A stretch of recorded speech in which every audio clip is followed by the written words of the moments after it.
Comment est-ce que nous allons conserver nos aliments dans un contexte de raréfaction énergétique? On va être clair, il y a encore quelques années, une telle question, elle aurait pu relever de la pure science-fiction. Et puis, ces dernières semaines, la problématique de l'énergie, et notamment du coût de l'énergie, s'est invitée dans le quotidien de chacun. Avec à la clé une prise de conscience, à mon sens collective, même si celle-ci ne se fait pas en fonction des individus au même niveau. Et si notre système, basé sur la consommation insouciante, n'était pas éternel? Bien entendu, de nombreuses personnes parlent et écrivent sur ce sujet depuis de nombreuses années, à grand renfort de théorie de l'effondrement. Mais c'est bien la première fois que ces questions s'invitent dans tous les foyers, au point d'être un sujet qui aura été débattu durant ces fêtes de fin d'année autour de la table familiale entre la bûche et la dinde. Personnellement, j'ai eu envie d'interroger une problématique très simple, mais qui est présente dans notre quotidien à tous. La conservation des aliments dans nos foyers dépend majoritairement de ressources énergétiques. Est-ce qu'il existerait d'autres moyens de préserver nos aliments, mais sans avoir recours ni au gaz, ni au pétrole ou encore au nucléaire? C'est pour ça que je vais vous parler aujourd'hui de la lactofermentation. Une technique très ancienne, presque aussi ancienne que l'être humain, mais qui permet non seulement de préserver les aliments, mais aussi d'améliorer notre santé grâce à de simples bactéries. Et vous allez voir que la lactofermentation, loin d'être un procédé inaccessible, est vraiment à la portée de chacun, et ce avec très très peu de matériel. Et pour commencer, je vous propose une définition de la lactofermentation.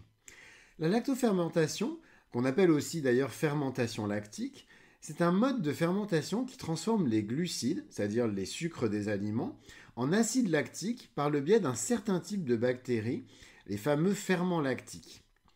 Le terme lactique peut d'ailleurs vous induire en erreur. Ce processus de fermentation n'a absolument rien à voir avec le lait ou les produits laitiers en général, même si nos fromages sont en soi issus d'un certain type de fermentation. Les produits issus de la fermentation lactique peuvent donc tout à fait être utilisés par tout le monde, y compris les personnes véganes ou intolérantes aux produits laitiers. Cette production d'acide lactique crée une acidification du milieu, acidification qui permet d'éliminer toutes les bactéries pathogènes. C'est pour cette raison que les aliments sont conservés, parce qu'ils sont maintenus dans un milieu acide favorable à leur préservation, un milieu où seules les bactéries lactiques peuvent survivre. Quels sont les aliments concernés? C'est-à-dire, c'est quoi les aliments qui peuvent être fermentés? Eh bien, en fait, la fermentation, elle fait déjà partie intégrante de notre quotidien pour de nombreux aliments.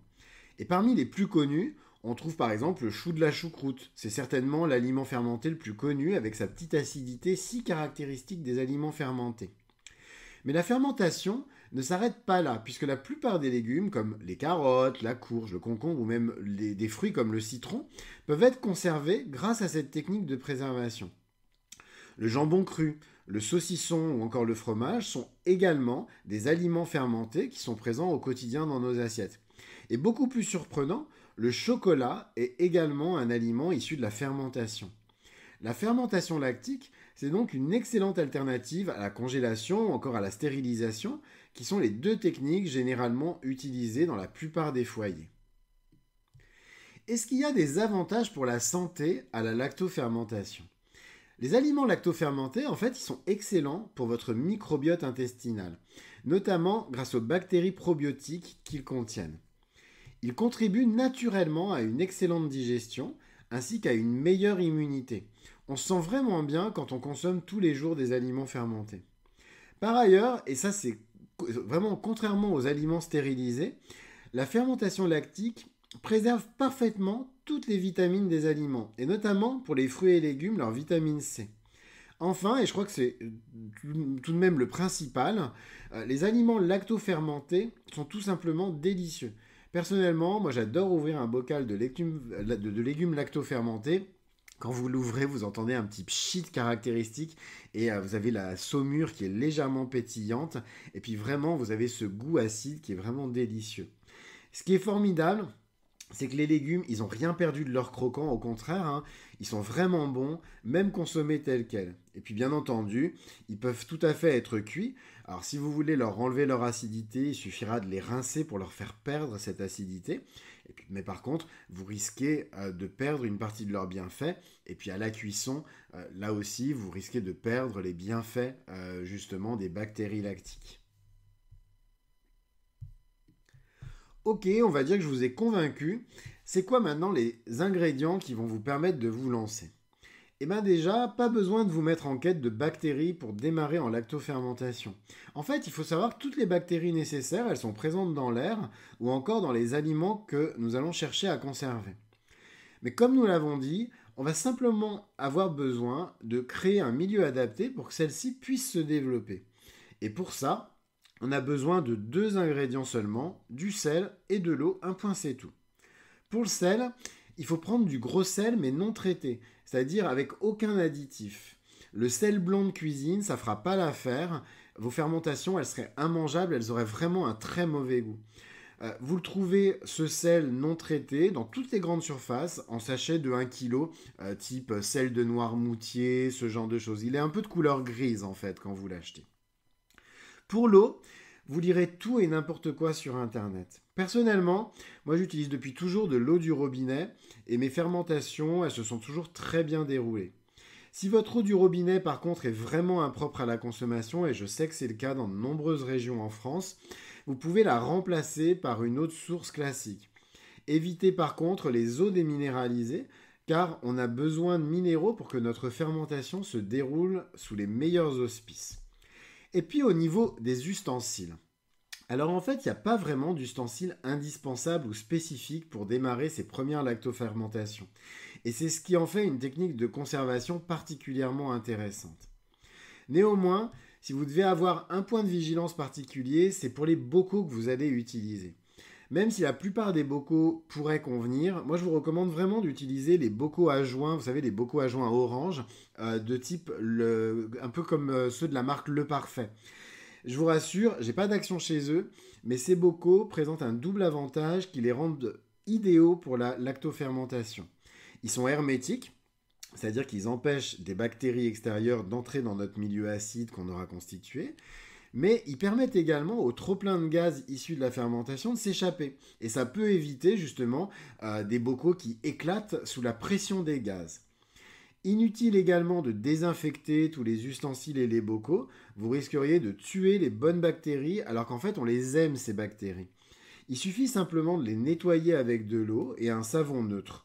Personnellement, moi je les nettoie avec de l'eau et un tout petit peu de bicarbonate de soude, ça me permet d'éviter par exemple d'avoir, vous savez, un parfum par exemple d'un liquide vaisselle, etc., qui viendrait s'incruster dans mon bocal et qui rendrait potentiellement ma lactofermentation désagréable à manger. Ce que je vous propose, c'est de vous donner 2 petites recettes qui vont vous permettre de vous lancer dès à présent. Et la première, c'est celle de la fameuse choucroute. Pour faire cette choucroute, vous allez avoir besoin, vous allez voir, de très peu de choses. Vous allez avoir besoin d'1 kg de chou blanc, de 10 g de gros sel sans additif. Ça semble très peu, 10 grammes, mais en fait ça suffit amplement, ça va éviter justement d'avoir une choucroute trop salée. Vous n'allez pas avoir besoin de la rincer. Des baies de genièvre et puis une cuillerée à café de cumin en grains. Alors c'est très simple, il vous suffit de râper votre chou et de mélanger votre chou avec le gros sel. Mélangez bien avec vos mains, vous n'hésitez pas à masser votre chou pour qu'il s'imprègne bien de sel, puis vous le laissez reposer pendant une petite heure, le temps qu'il commence à rendre du jus. Ensuite, vous remplissez votre bocal en tassant bien avec le poing et vous veillez à le remplir aux 3/4. Puis vous fermez votre bocal. Pourquoi aux 3/4? Tout simplement parce que avec la fermentation, le chou va gonfler et donc si vous le remplissez trop, vous risquez d'avoir des débordements. Et puis ensuite, vous laissez votre choucroute tout simplement fermenter pendant 3 semaines avant de la consommer.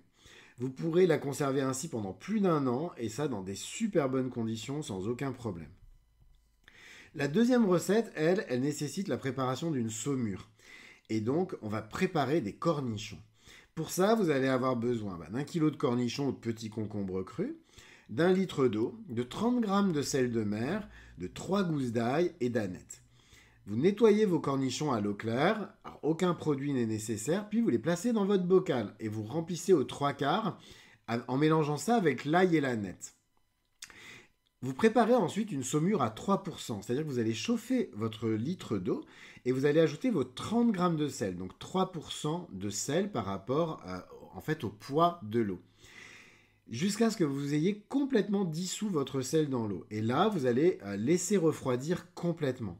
Et bien entendu, il va falloir le préparer à l'avance, parce que si vous le faites à l'avance, vous aurez le temps en fait de bien faire refroidir votre saumure.